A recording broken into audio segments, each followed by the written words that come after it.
बिस्मिल्लाहिर्रहमानिर्रहीम। तो आज हम पढ़ेंगे मैथमेटिक्स की टेक्निक्स। मुख्तलिफ पेपर में टीचिंग एग्जाम की बात की जाए तो मुख्तलिफ टीचिंग एग्जाम में जो पोर्शन होता है, जो सेक्शन होता है मैथमेटिक्स का, वो मुख्तलिफ लोगों के लिए बहुत टफ होता है और बाद लोगों के लिए उसमें से मार्क्स लेने काफी इजी भी होते हैं, लेकिन बाद के लिए इजी नहीं होते। देखते हैं कि वो जो क्वेश्चन है वो कहाँ से आते हैं, कैसे इसको सॉल्व किया जा सकता है और हमने कैसे उसकी स्टडी करनी है। तो आप कह सकते हैं एनटीएस, एफपीएससी, पीपीएससी या फिर इस तरह के और भी बहुत सारे जॉब अक्वायर करने के लिए जो एग्जाम लिए जाते हैं, उनमें मैथ्स का पोर्शन 10 या 15 नंबर का होता है।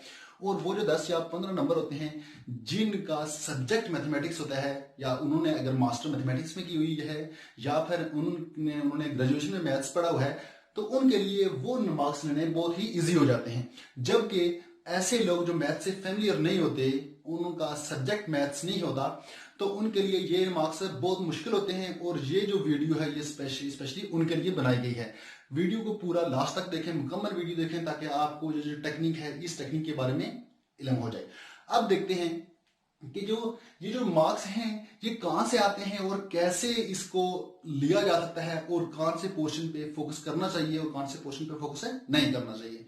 अब देखते हैं जो 10 या 15 नंबर का पोर्शन है, ये मुख्तलिफ एग्जाम की मैंने बात कर ली है। तो इसको पहला जो है, इसको मैंने डिवाइड किया हुआ है मुख्तलिफ पार्ट्स में। बेस आप कह सकते हैं 6th to 8th। अब 6 to 8 ये बेस है और ये आपको फिंगर टिप्स पे आनी चाहिए। ऐसा नहीं कि आप क्वेश्चन तो सॉल्व कर लेते हैं बट उस पर 10 मिनट लगाते हैं। ऐसा अगर करेंगे तो एग्जाम में पेपर अटेम्प्ट नहीं कर सकते। अब 6 to 8 10% आता है ये पेपर में। 10% नहीं, बल्कि आप कह सकते हैं इसको 30% एग्जाम में यहां से लिया जाता है। इससे कम भी हो सकता है, ज्यादा भी हो सकता है, मोस्टली 30% लिया जाता है एग्जाम में। उसके बाद अगर मैं बात करूं तो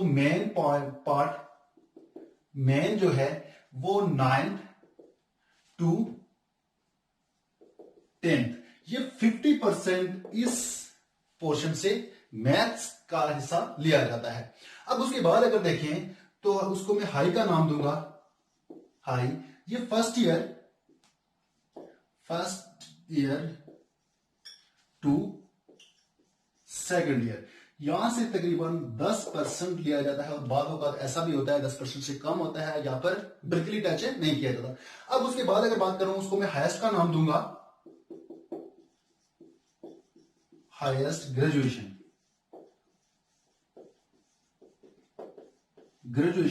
यहां से भी तकरीबन 10% लिया जाता है मैथ का। कुछ क्वेश्चन मैथ्स के क्वेश्चन लिए जाते हैं। अब इसको देखना है हमने, इसको कैसे सॉल्व करना है। आप अगर मैथ्स से रिलेटेड है, आपका सब्जेक्ट मैथ्स है, तो ये आपके लिए कोई प्रॉब्लम नहीं होगा, आप इजीली ले लेंगे। आप बाकी जो पोर्शन है पेपर का उस पर आप फोकस करेंगे। अब हमने देखना है जो 6 to 8 है ये बेस है, और यहां से 30% लिया जाता है। बाद में ऐसा भी होता है इससे बढ़ भी जाता है। अब 30% क्या लिया जाता है, आप को आना चाहिए, फिंगर टिप्स पे वो चीजें आनी चाहिए। अगर ऐसा नहीं है तो आप अटेम्प्ट नहीं कर सकते। तो आप फेमिलियर नहीं है तो मैं आपको सिलेक्टिव स्टडी के बारे में बताऊंगा। आपने क्या करना है, तो 6 to 8 ये एक चैप्टर है क्लास 8th में, उसका नाम है फाइनेंशियल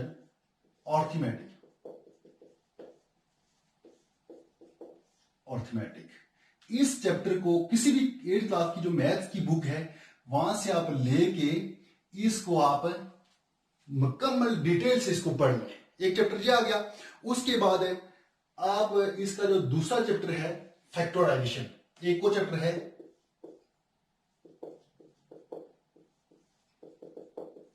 फैक्टराइजेशन सिमुलटेनियसली इक्वेशंस। ये दो चैप्टर हैं क्लास 8 की। अगर आपको कोई भी बुक मिलती है या फिर आप उससे कोई अच्छी बुक मिलती है, कोई और भी आप पढ़ना चाहते हैं तो पढ़ सकते हैं। बहरहाल मैं आपको ये एडवाइस करूंगा कि आप ये दो चैप्टर मस्ट पढ़ें। अगर आपका मैथ्स कमजोर है, ये किसी से पढ़ लेंगे, इसको डिटेल से देख लें। 8th क्लास के जाओगे, 6th क्लास को भी रहने दें और 7th को भी छोड़ दें उसका मैथ्स। अब आते हैं मेन पार्ट पे, जो क्लास 9 है और फिर क्लास 10 है। 9th क्लास का भी आप पूरा मैथ्स नहीं पढ़ सकते, ये 2 साल का कोर्स है। इस तरह 9th 10th इसी तरह ये भी 2 साल का कोर्स है।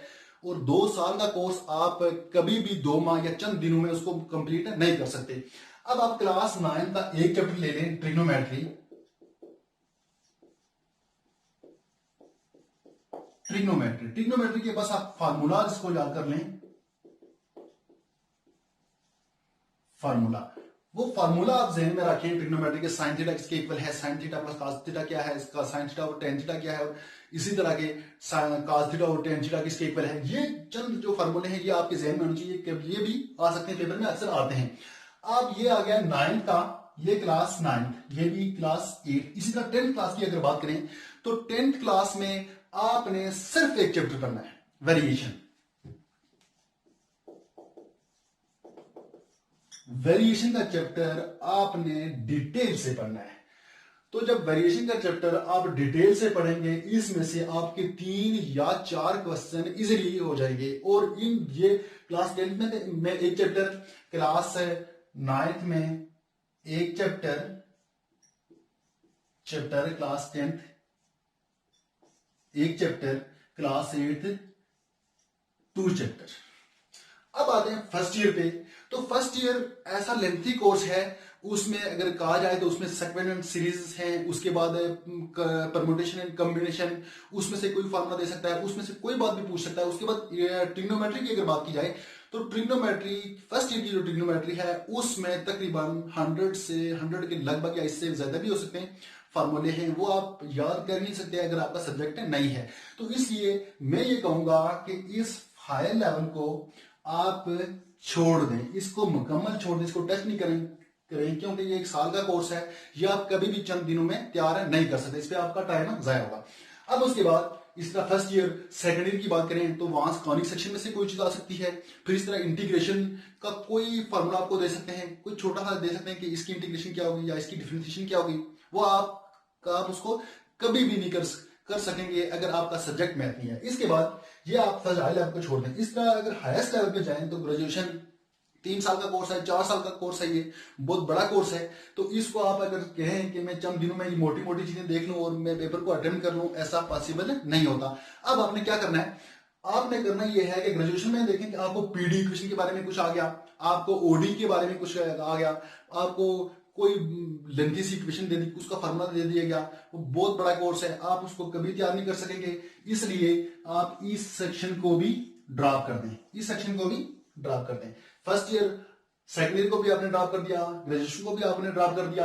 आप जाएं बेस पे 8th क्लास, उसके बाद 8th क्लास के 2 चैप्टर, उसके बाद आप जाएं 9th का 1 चैप्टर, उसके बाद क्लास 10th का 1 चैप्टर। इसके बाद ये चैप्टर तैयार करने के बाद उम्मीद है आप इसको 1 वीक में आप तैयार कर लेंगे। फिर आप जो पेपर का बाकी पोर्शन है, जो तरतीब दी गई होती है, उस पे तवज्जो दें ताकि आपके अच्छे मार्क्स आ जाएं।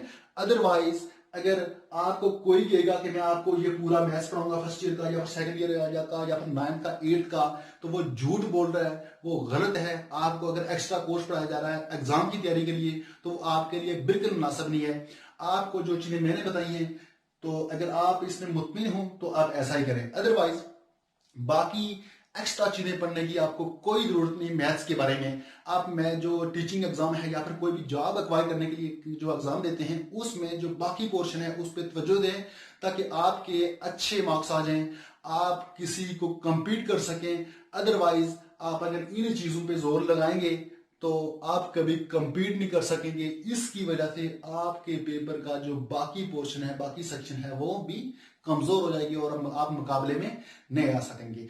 तो इसी मैथ्स के बारे में, बेसिक मैथ्स के बारे में इंशाल्लाह हम नेक्स्ट 3-4 वीडियोस और भी बनाएंगे। अगर आपको मेरी वीडियो अच्छी लगे तो चैनल को सब्सक्राइब भी करें और साथ इंशाल्लाह हम नेक्स्ट मिलते हैं दूसरी वीडियो में। तब तक के लिए अल्लाह हाफिज।